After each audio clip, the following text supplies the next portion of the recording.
play percussion.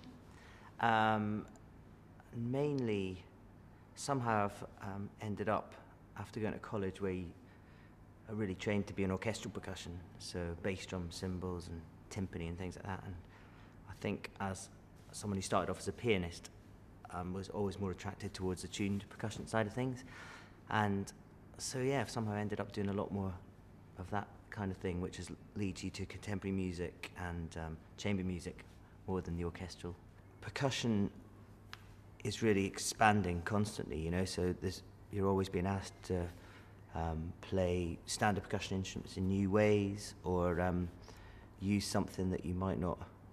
I mean, recently I've had to do things like where you have to just smash a pane of glass with a hammer, you know. I mean, that's, I suppose it's not really a percussion instrument, but it's a percussive effect. Sometimes a composer will have a very specific sound in mind, but won't necessarily know the best way to create it, in which case you have to be, you know, a little bit intuitive and, you know, take the initiative on that front. So maybe bring along a selection of different ways of making a sound like that. Other times, a composer will know so much to the point where they'll bring an instrument along for you. You know, that's happened before, where a composer will actually bring a certain bit of metal piping along and the beater that you're meant to hit it with, because they know that they want that exact sound. And in fact, a composer that I do like, and who I'd sort of forgotten about, is Helmut Lachenmann. And he actually, pretty much every sound you're making when you play his music as a percussionist is something that you would, well, at the time when I was at college, when I first played something of his, it was all strange sounds.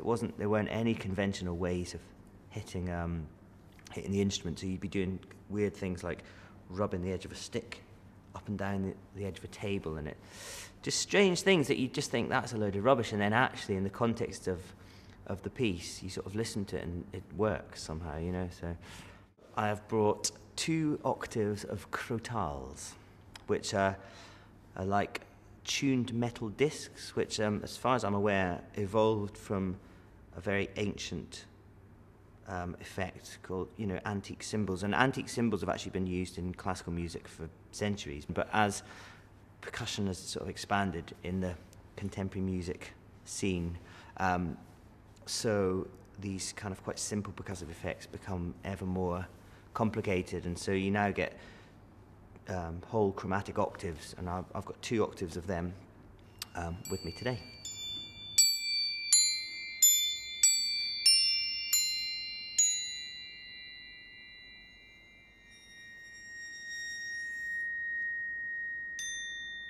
I've been involved with the Hebrides Ensemble probably for about 6 or 7 years, and on a sort of regular but quite on-off basis, if that makes sense, because not all of the Hebrides Ensemble projects do have percussion, but when they do, they're usually very involved, so I'm usually very busy when I am working with the Hebrides, which is great.